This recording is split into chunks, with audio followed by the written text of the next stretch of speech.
أستغفر الله العظيم أستغفر الله العظيم الذي لا إله إلا القيوم أستغفر الله العظيم الذي لا إله إلا القيوم لا إله إلا الله لا شريك له الملك والحمد ولا حول ولا قوة إلا بالله العظيم لا حول ولا قوة إلا بالله العظيم لا حول ولا قوة إلا بالله العظيم. السلام عليكم ورحمة الله وبركاته. الحمد لله الذي هدانا لهذا وما كنا لنهتدي لولا أن هدانا الله. صلاة وسلاما على رسول الله وعلى آله وصحبه ومن نصر وواله. قال رب اشرح لي صدري ويسر لي أمري واحلل عقدة من لساني يفقهوا قولي. سبحانك لا علم لنا إلا ما علمتنا إنك أنت العليم الحكيم. ولا حول ولا قوة إلا بالله العظيم ولا حول ولا قوة إلا بالله العظيم ولا حول ولا قوة إلا بالله العظيم.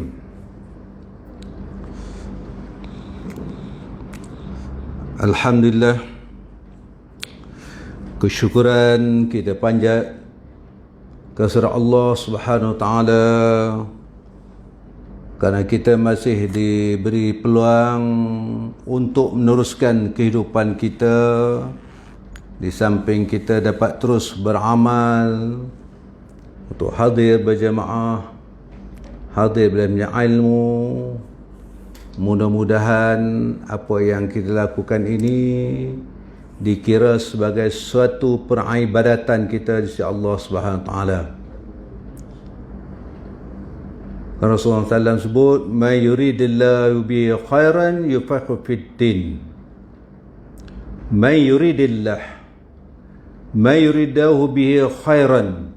Man barang sesiapa Allah Ta'ala nakkan supaya dia jadi hamba yang terbaik. Man siapa?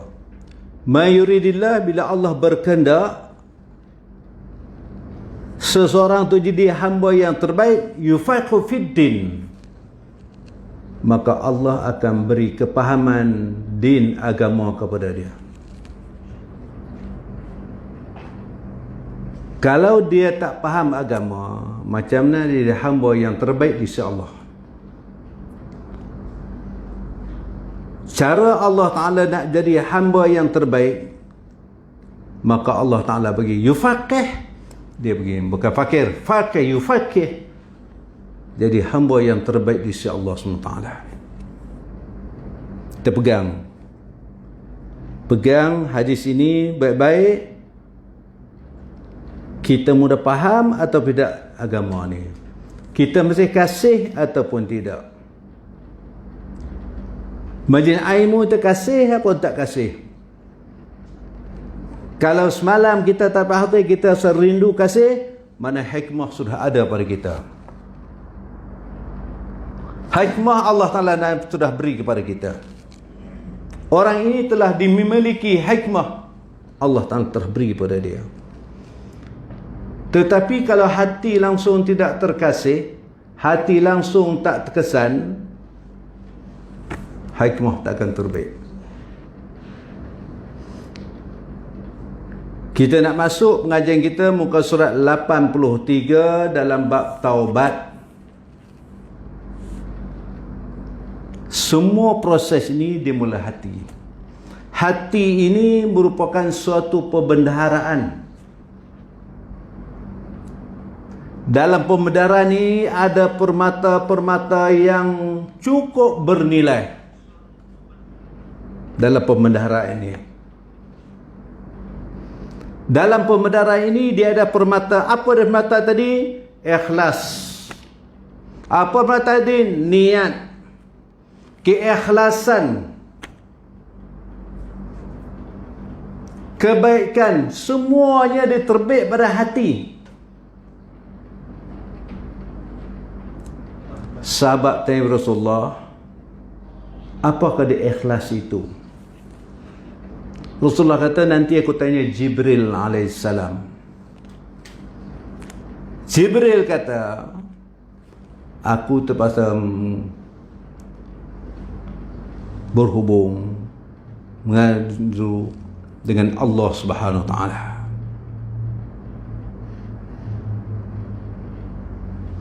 Nanti aku tanya Allah, Rabbul Izzah, kepada Rasulullah SAW. Allah menjawab, ikhlas rahsia dan berahsia. Aku titipkan rahsia aku itu dalam hati siapa yang aku kasih, dia kan hamba. Ikhlas itu bukan lafaz ikhlas ni. Saya ikhlas sungguh, tak. Ikhlas terbit pada hati. Hati yang Allah Ta'ala beri pada seorang. Kalimah ikhlas ini bukanlah suatu hikayat yang boleh dihikayat, boleh cerita kata-kata, melainkan orang ikhlas saja mengetahui, merasa nikmat bagaimana rasa ikhlas tadi. Maka ikhlas itulah permata harga diri kita. Kebaikan seorang itu keluar terbit pada hati yang ikhlas. Dia tak perlu lafaz, bukan lafaz. Kebaikan hati itu, kemuliaan orang tadi terbit pada hati yang ikhlas. Hati ikhlas macam mana hati ikhlas? Allah yang beri. Campak. Ni saya cuba nak buat baik. Dia tak boleh cuba-cuba. Kalau Allah Ta'ala pilih dia nak jadi yang baik, dia ikhlas. Maka sebab itulah kita kena masuk ilmu. Ilmu bukan sekadar kita tulis, bukan sekadar kita catat. Bahkan ilmu yang diamal itulah yang akan membuat barakah. Barakah dan hikmah. Hikmah akan keluar terbit daripada ilmu yang diamalkan. Ramai ada ilmu. Ilmu ni pengetahuan, dia tahu. Saya boleh bercakap baik, tapi belum tentu boleh berbaik. Kita datang dengar tak mengumpat, tak boleh, itu tak boleh. Kita boleh dengar, tapi kita nak berhenti, tak boleh. Sebab kita tak tawaduk pada ilmu tu tadi. Nak tawaduk daripada ilmu tu macam mana? Sebab apa pasal-pasal macam nak tawaduk. Tawaduk payah dapat. Kita kadang belajar. Kadang saya bercakap. Tuan-tuan datang dengar semua ustaz ramai. Tapi nak tawaduk pada ilmu itu, dapat tak dapat? Boleh buat tak? Boleh tak tawaduk pada ilmu tu tadi? Kita perhati tengok, dia tersangkut di mana tak boleh nak buat. Kita tahu belajar, kena banyak taubat, hasad dengki tak boleh. Tengok tu. Tetapi kita nak berhenti stop, tak boleh. Kenapa? Apa sebab nak stop tak boleh?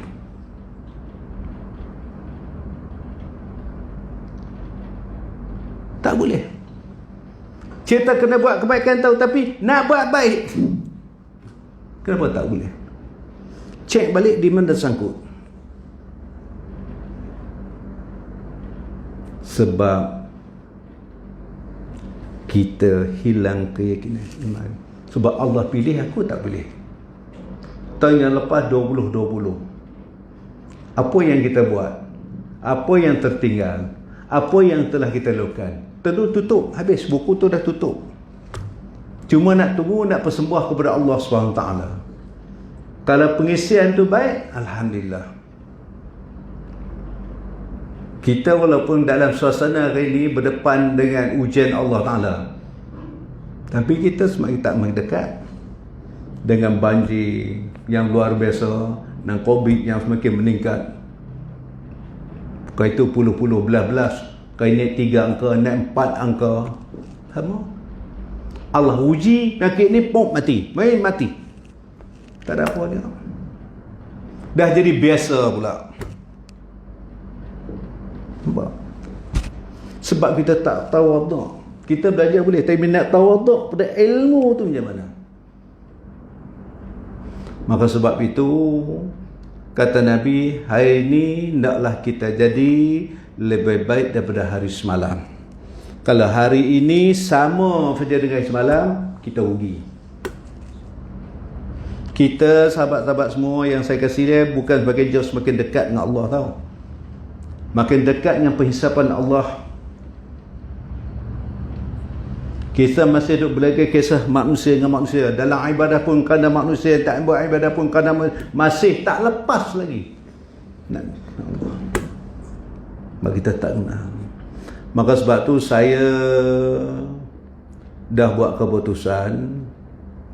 Tuan-tuan setuju tak setuju, kita tak boleh tiap-tiap minggu bacalah Permata Hati.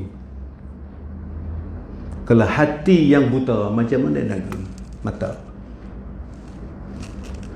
Saya dah 2-3 hari saya tengok tengah kitab. Saya nak kena selang, kena tambah mesej dan baik depan. 2 minggu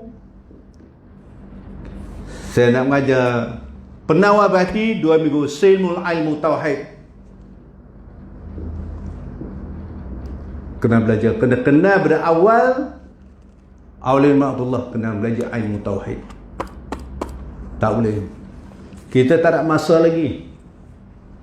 Saya nak kena, sebab tu saya kata kalau mengajar ni mana baca 2 baris 3 baris. Masa tak ada, saya terpaksa corner sana, saya nak masuk. Ruang nak kena masuk, masa kita seminggu sekali. Kalau orang Indonesia maknanya kita seminggu sekali. Dengan raya lah maknanya. Kita ilmu Tauhid. Siapa nak bagi tahu imam, mana berapa orang nak. Kalau tak ni tak apa, saya tolong beli. Siapa tak mampu saya beli bagi. Ataupun di sekadar bahasa yang dialih daripada risalah ilmu Tauhid. Dia pembahasan di mana kena tahu. Kita kenal manusia ni bila kenal dengan mata kepala kita, dengan lisan kita, dengan melihat. Tapi nak mengenal Allah SWT, macam mana nak tawaduk? Kalau Allah itu kita tak kenal, Allah itu sebagai Rabb kita kenal, kita hanya sekadar dengar. Nak tawaduk kepada ilmu. Kalau lama kita dengar ni, kalau boleh tawaduk dengan ilmu tu, maka saya hikmah terbaik daripada ilmu. Ilmu mana? Ilmu yang kita amal lah. Baru datang hikmah, barulah datang bahagia, barulah datang kemanisan. Halatul iman, kemanisan iman tu kita dapat. Baru dalam solat pun kita rasa nikmat. Waktu sujud lagi kesedapan kita. Baru datang ketenangan kita. Kita kadang-kadang dalam ibadah, saya sebut dulu, kita datang surau, maknanya kita tak rasa kita duduk berhadapan dengan Allah, sedang berbicara dengan Allah SWT. Kita bukan nak kejar bilangan rakaat semayang. Kita nakkan Allah terima ibadah semayang kita ni. Kita nak duduk main ilmu, Allah terima sebagai ibadah kepada Allah Ta'ala. Nak Allah terima, nak Tuhan terima. Bukan nak kejar bilangan rakaat. Kita nak bagi merasai hati ni, merasai. Nak kosongkan maknanya tumpu Allah. Sebab tu kita nak masuk bagi kita ni, mana ada nafi, mana ada isbat. Barulah kita rasa nikmat. Barulah kita datang surau, kita rasa nikmat datang surau. Bila kita punya ilmu, kita rasa duduk dengan ilmu ni kita kesedapan. Barulah hati itu benar-benar hati yang hidup. Kalau hati mati, dia tak masuk. Akhirnya tu yang datang kadang datang jemu. Kadang kita dirajin, kadang datang jemu, kadang seronok, kadang datang tak apa, tak datang tak apa. Tak. Cermin ni tuan, kalau dia bersih, pun cahaya ni. Tapi kalau cermin dia dah potong, terus masuk. Dia tak boleh pancar. Al-ilmu nurullah. Ilmu nur cahaya Allah Ta'ala. Dia tak akan bertapak pada hati. Kita datanglah dengan ustaz mana, guru mana, ustaz panggillah mana sekalipun. Ilmu nur cahaya. Dia akan bertapak pada hati yang ikhlas. Yang tawaduk tadi, kalau hati yang dia tak masuk, kita tak lepas ni, kita sangkut. Kita datang belajar, dengar, tapi tak lepas, tersangkut. Macam orang makan buah, nak makan tekek, tak masuk. Makan nasi tapi tak lepas, duk sangkut je ni. Makan tapi tak masuk. Boleh faham maksud saya tadi? Makan tapi tak lepas.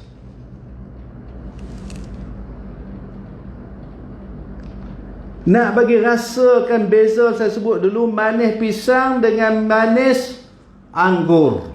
Saya dah sebut dulu. Cuba tuan terang saya manis pisang ni macam mana rasa dia? Tak boleh. Beza manis anggur dengan manis pisang, boleh terang? Tak boleh.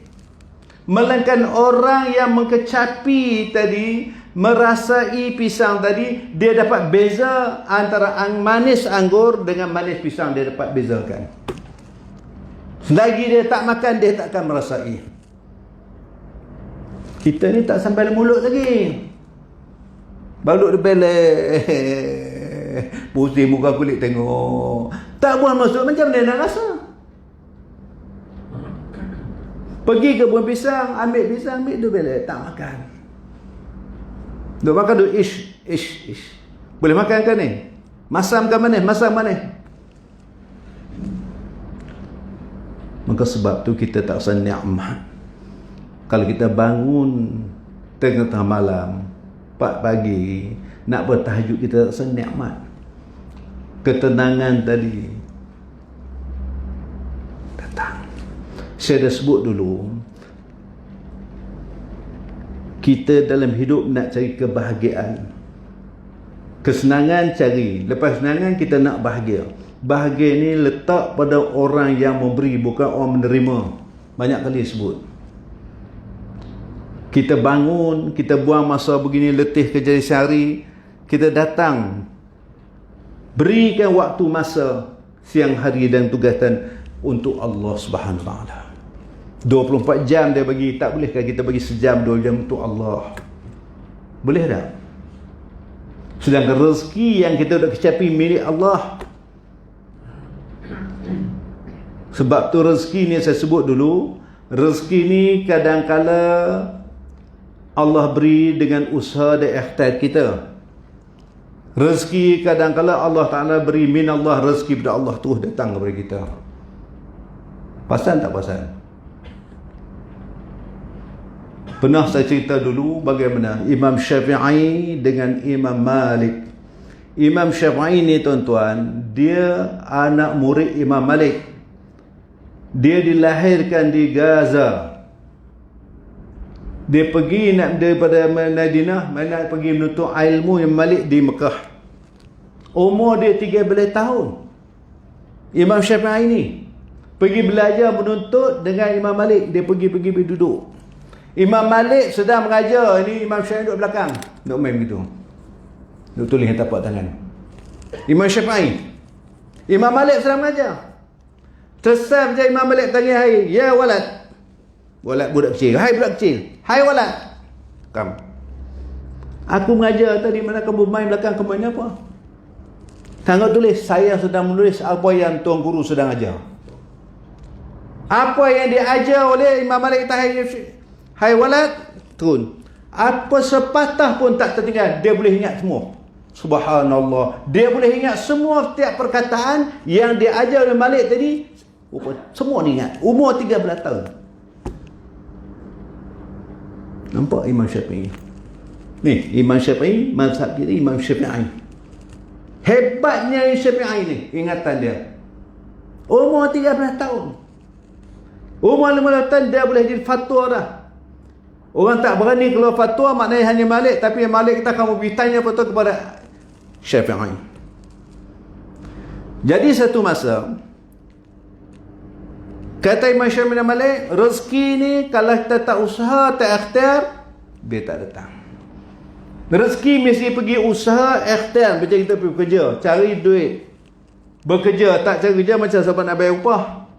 Dan upah tu lah kita beli makanan. Kata Imam Malik, tak. Rezeki minallah, dari Allah akan datang rezeki kepada kita. Tak, Imam Syafi'i tak akhir berbalah. Bukan berbelah bertengkar lah, maknanya pendapat. Syafi'i kata rezeki mesti usaha ikhtiar. Imam Malik kata rezeki minallah, rezeki datang pada Allah. Imam Syafi'i dia keluar pergi ke ladang anggur. Bila Imam Syafi'i nak anggur, maknanya dia ambil upah memetik buah anggur. Imam Syafi'i pergi ambil upah memetik buah anggur. Akhirnya dia dapat upah satu keranjang anggur. Keranjang tu besar mana uci, wallahualam. Tapi satu keranjang. Balik saya terus dia menghadap Imam Malik, guru dia tadi. Kata Imam Syafi'i, wahai tuan guru, makan, rasalah ini buah anggur.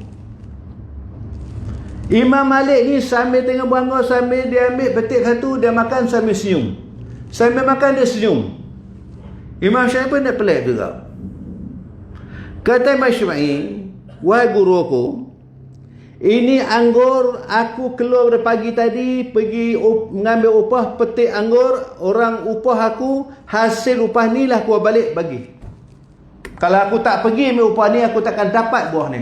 Rezeki tadi. Rezeki kena usaha di atas berapa? Imam Malik senyum.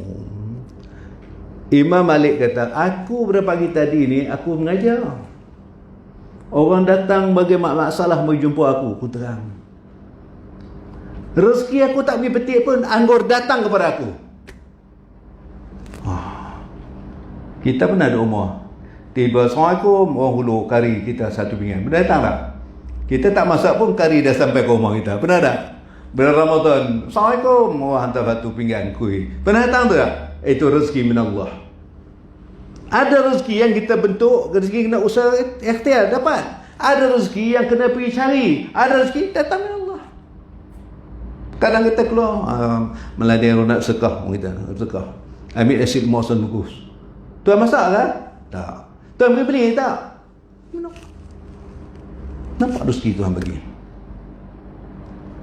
Rezeki bentuk punya tuan-tuan. Orang biasa ke rumah kat surau. Banyak kalau ke surau bila keluar dah. Siap hidangan di surau. Ada surau belah mengajar, saya mengajar siap hidang semua. Yang manis pada semua. Nampak keluar rezeki dah. Rezeki min Allah.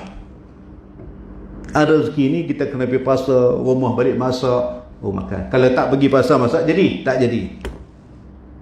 Ada dua bentuk. Akhirnya Imam Syafi'i pun tersenyum. Apa yang kata Imam Malik? Betul, rezeki ni kalau aku tak pergi pun rezeki anggur datang pada aku. Kau dapat rezeki, kau kena besar. Dua-dua betul. Akhirnya berpeluk tersenyum lah Imam Malik tadi. Baik. Hikmah terbit daripada ilmu yang kita amal. Apa makna hikmah ni? Al-hikmatu dhalatul lil mu'min. Banyak kita buat tak tahu hikmah.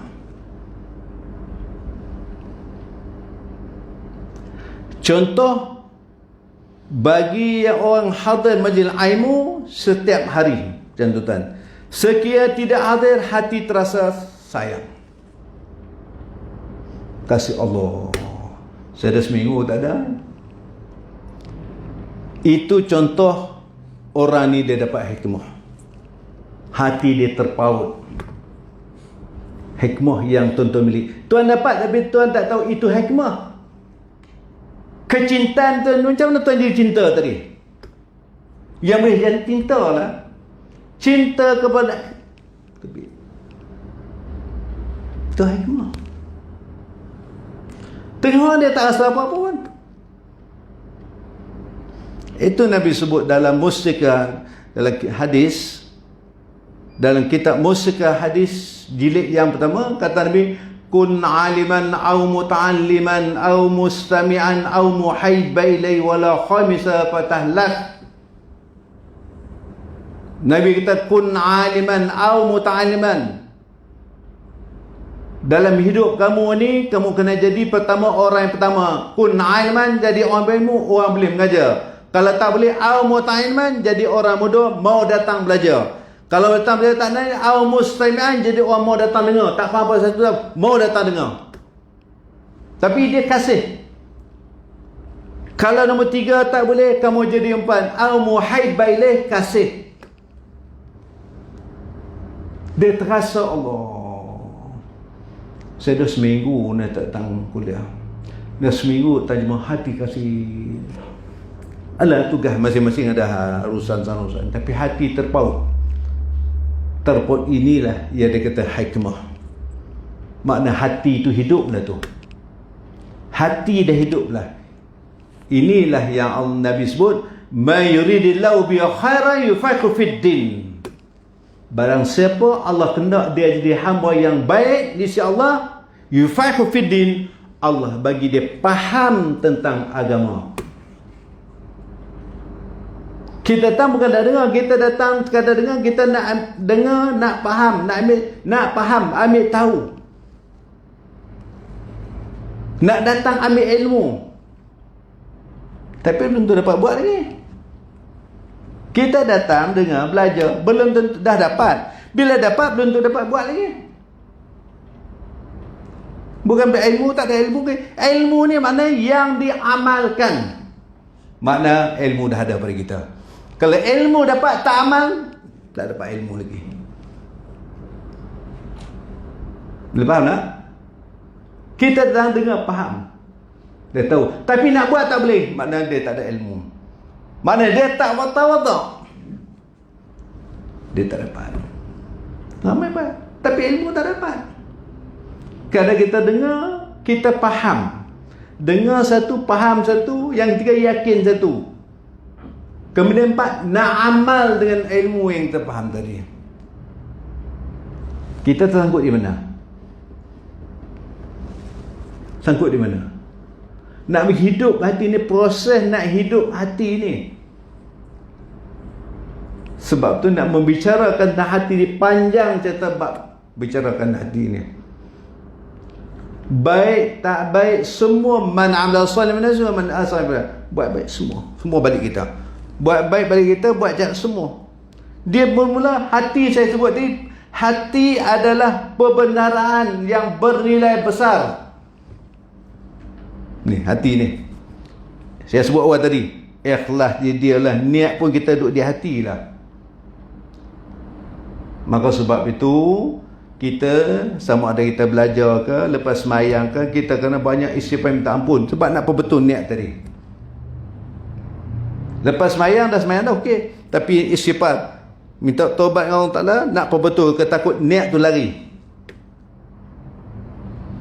Orang yang tak ikhlas ini, bila dipuji dia terangkat. Tak ikhlas. Dia akan terangkat bila tak dipuji. Tetapi bila dibenamkan dia tadi, dia rasa hina. Orang yang ikhlas pula, kau puji macam mana dia tak terangkat. Kau benar macam mana pun, langsung tak ada, dia tak rasa hina.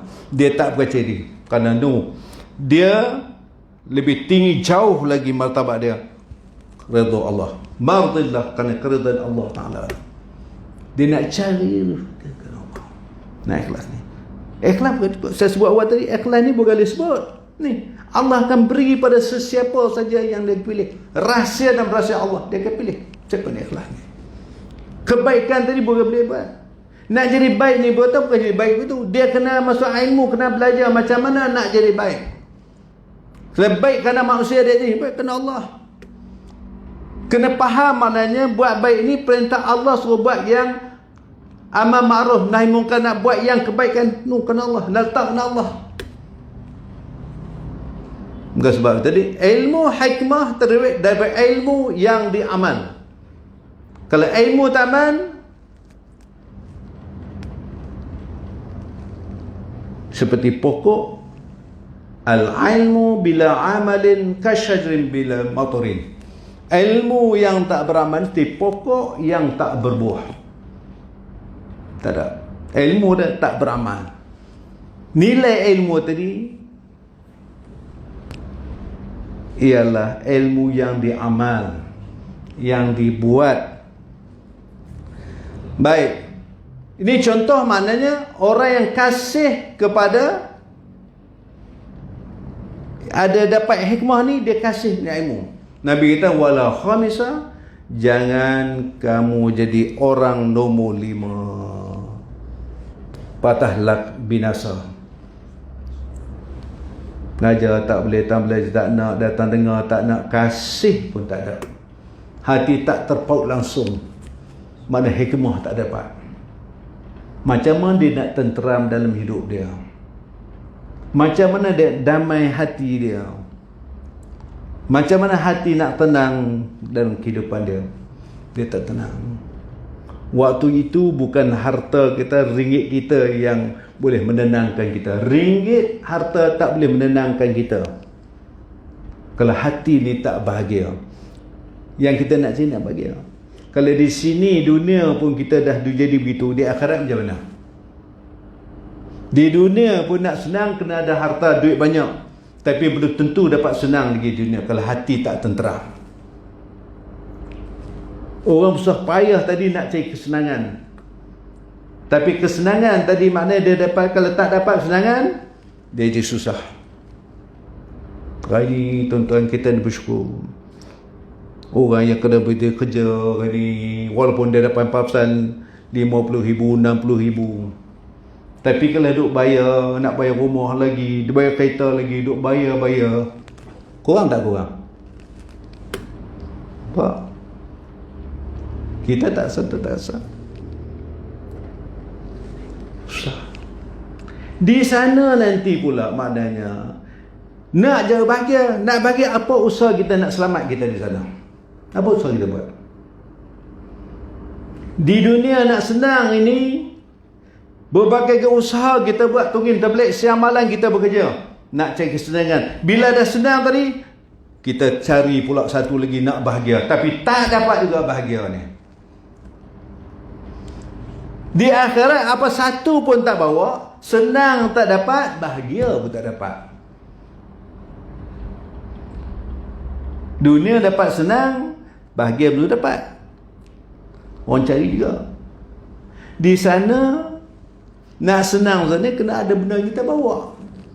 Apa usaha kita nak menyelamatkan kita sekarang? Tanya lagi, apa usaha kita untuk nak menyelamatkan kita sana? Kalau kita nak pergi Seremban Jaya tadi, saya dah sebut dulu, dompet tertinggal, kita nak teruskan, nak patah balik, kita patah balik. Kalau kita pergi pun tak boleh buat apa satu. Nak beli apa? Ni si minyak motor, tak boleh, duit tak bawa, dompet tak bawa. Kita nak suruh patah, kita patah balik. Patah balik, ada dompet kita di rumah. Kalau di sana kita pergi, boleh patah balik. Walaupun harta kita banyak, duit kita banyak, kita boleh buat macam-macam, tapi tak boleh balik. Maka sebab Allah Ta'ala sebut, Rabbana absarna wa sami'na farji'na na'mal salihan inna muqinun. Manusia ni mayat bila masuk lubang kubur, bila dia sedar begitu keperluan pahala yang boleh tolong dia waktu itu, pahala amal soleh yang dia buat dunia dulu, tak boleh balik. Akhir dia minta kepada Allah, Rabbana, wahai Tuhanku, absarna, aku dah lihat dulu, tersepit sungguh aku dalam lubang kubur ni, wa sami'na, aku dah dengar sungguh, farji'na, bagilah aku balik ke dunia, na'mal salihan, aku nak beramal yang soleh, inna muqinun, hari ni aku dah yakin, seyakin-yakinnya. Tapi nak balik tak boleh, memang harta kita banyak. Dunia tak apalah, kita tinggal boleh patah balik, tinggal dompet boleh patah balik. Di sana tak boleh patah balik. Benda saya sebut ni jauh ke dekat? Jauh lagi ke? Bukan jauh dekat. Saya semalam pergi ziarah orang dikemas. Sesak-sesak apa? Pergi kelih-kelih hantar betul ke bila? Pabuk sini? Enggak. Tentu kena balik-balik duduk tak duduk, sakit dada. Jangan duduk selesa sangat. Umur begini, jangan duduk selesa sangat. Kena buat persediaan, buat persiapan. Di malam hari kena banyak kita tumpukan dengan tadarus Al-Quran, dengan tahajudnya buat. Saya dah sebut dah banyak kali dah. Umur kita ni tahajud jangan tinggal sekali-kali, wajib. Walaupun 2 rakaat. Aku sembahyang sunat tahajud 2 rakaat kerana Allah Ta'ala bukan susah sangat pun, 2 rakaat paling malas. Wajib, jangan tinggal lagi, tak boleh tinggal lagi. Quran jangan tinggal, tuan-tuan, jangan tinggal. Paling tak baca pun semuka sudah lah. Jangan harap orang baca Quran. Kita bacakan, orang baca lebih baik. Kita baca Quran ke, kita mati orang tu baca kita lebih baik. Kita lah baca. Lagi pun kalau meninggal saya perhati, tengok tak ada orang baca Yasin, tak baca Yasin. Kita masa hidup malas, orang datang pun malas dah juga macam tu kita. Tak maaf tak datang. Al-Fatihah. Kita masa hidup pun malas nak baca, orang datang pun malas dah juga. Tapi kalau belah saudara tuan, kalau meninggal habis umur saja orang baca Quran. Berhenti masa nak mandi saja baru benci. Orang ni setus. Messi sampai khatam, orang ni satu juz. Orang ni sambung, orang ni berjaga sepanjang malam. Kita ni tengok. Habis kau baca Yasin, dah baca Quran ni. Waktu itu Quran ni, maka kita kena baca. Sebab tu saya panggil ni, Al-Mulk jangan tinggal, Tabarakalladzi jangan tinggal. Dia akan jadi teman setia kita. Tiap-tiap malam suruh tidur, batikan kita baca dulu Al-Mulk. Sebelum muka nakir masuk, dia datang dulu. Duduk di hujung kepala, hujung kaki, muka nakir kata, siapa kamu? Aku. Kita pun tanya siapa? Akulah suruh Al-Mulk. Kamu duduk baca dia teman setia. You fakuf dia pun tak tahu. Bila tak tahu, kita tak baca lah. Pengen nak baca, baca. Pengen tak baca, tak baca. Kita kena buat jadual kerja. Saya banyak kali sebut, dalam hidup ini untuk ibadah kena buat jadual juga. Boleh tak? Kena ada jadual. Kerja pandai kita buat jadual. Pukul 5 pagi saya kena keluar. Buat pukul 8 nak pasca. Pukul 10 kena pergi minum. Pandai pula tu. Dalam ibadah ada jadual.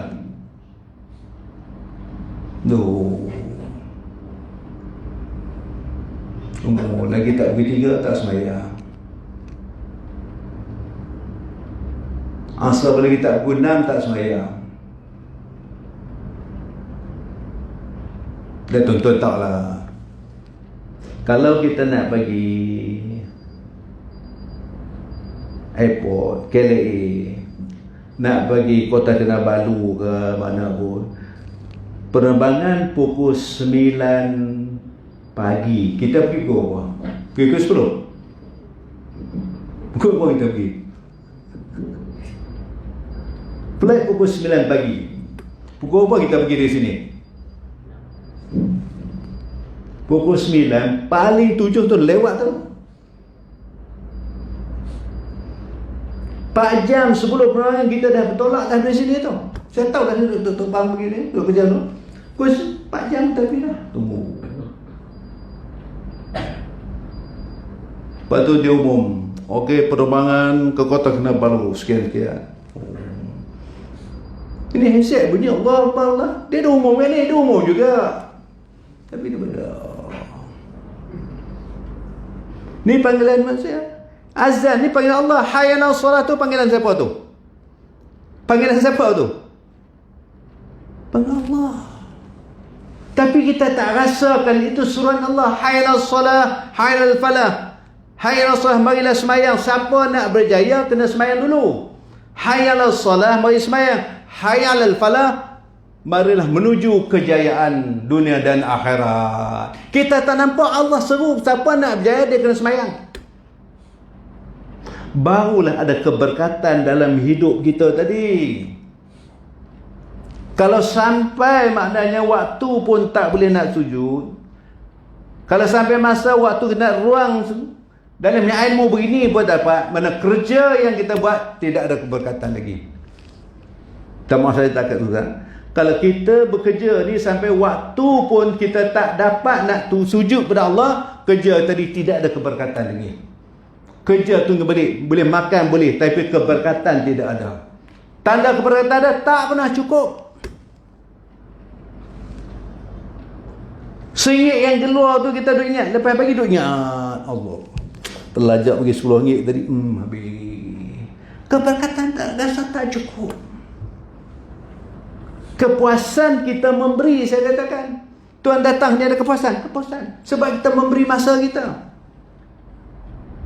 Tenang. Kita bangun pukul 4 pagi, buat tahajud, tenang. Ambil Quran baca. Manusia dia sedang tidur. Kita dengan Allah. Tak ada waktu ikhlas. Tak ada nak suruh siapa puji kita. Kita dengan Allah. Tenang. Itulah yang orang nak cari. Bahagia. Itu nama bahagia. Bahagia ni kita memberi. Cenderungan bahagia. Baik. Sekiranya tidak ada apa hadir, hati terasa sayang. Itu contoh telah dapat. Itu contoh dia dapat hikmah. Ilmu dan hikmah berhimpun dalam hati. Ni hati ni. Tu saya kata hati pembenaran. Ilmu yang kita dapat, hikmah gajar tadi, dia berhimpun dalam hati.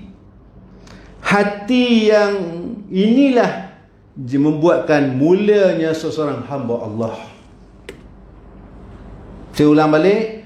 Ilmu dan hikmah yang berhimpun dalam hati, itulah yang membuatkan seseorang itu mulianya di sisi Allah Ta'ala.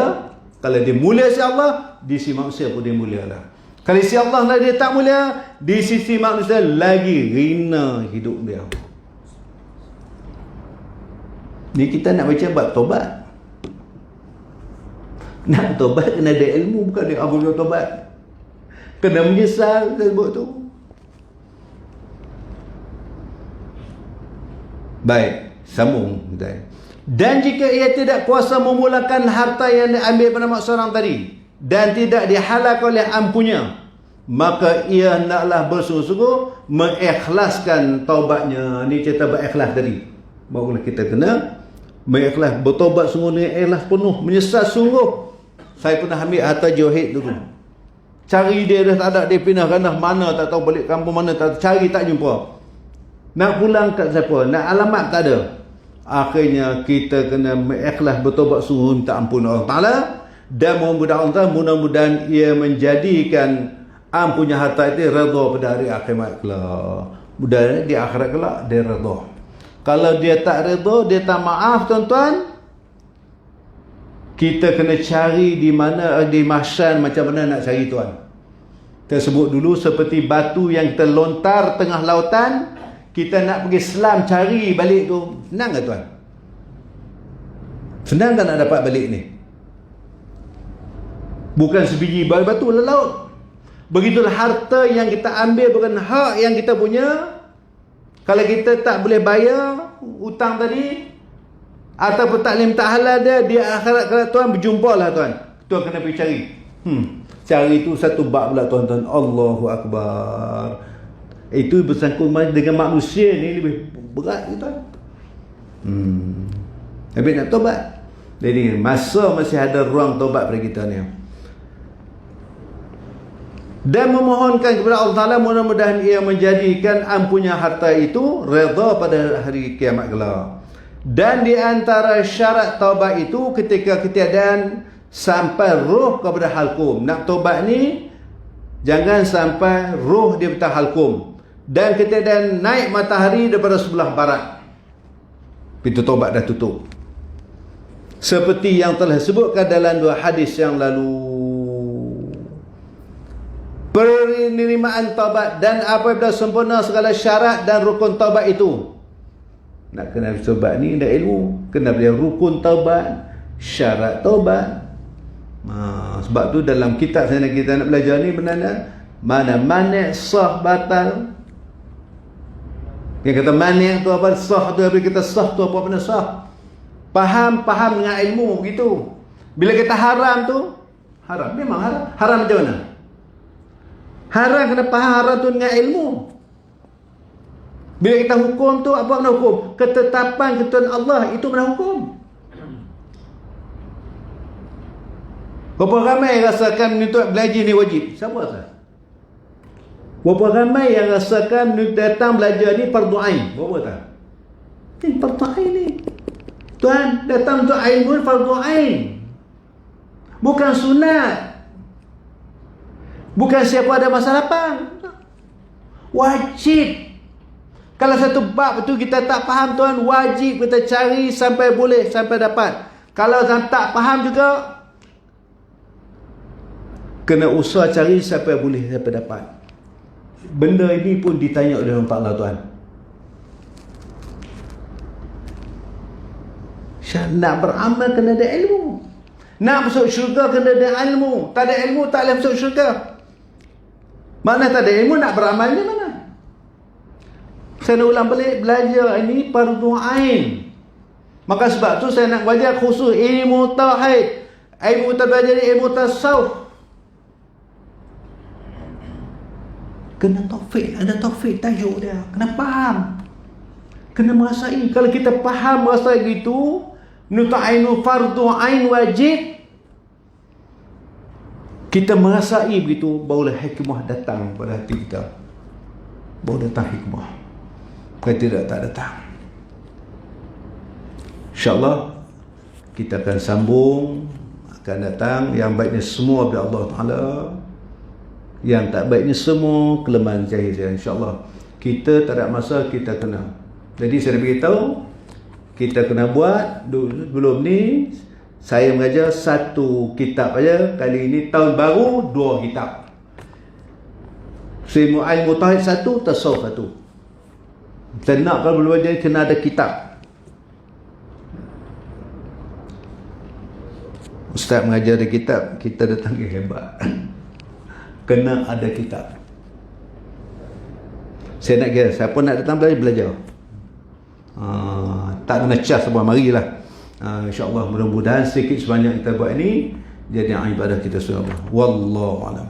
Auzubillahi minasyaitonir rajim. Bismillahirrahmanirrahim. Bil Qur'anil azim sunnah surah mazin rabbil alamin. Allahumma inni as'aluka 'ilman nafi'an wa rizqan thayyiban wa 'amalan mutakabbalan. Allahumma inni as'aluka imanan la taduna 'ilman la taduna bi sansan bi 'andi qadi. Allahumma afina fi badanina, Allahumma afina fi sam'ina, Allahumma afina fi basarina. Allahumma inni a'udzubika minal khawfi faqri. Allahumma inni a'udzubika billahi illa anta walhamdulillahi rabbil alamin.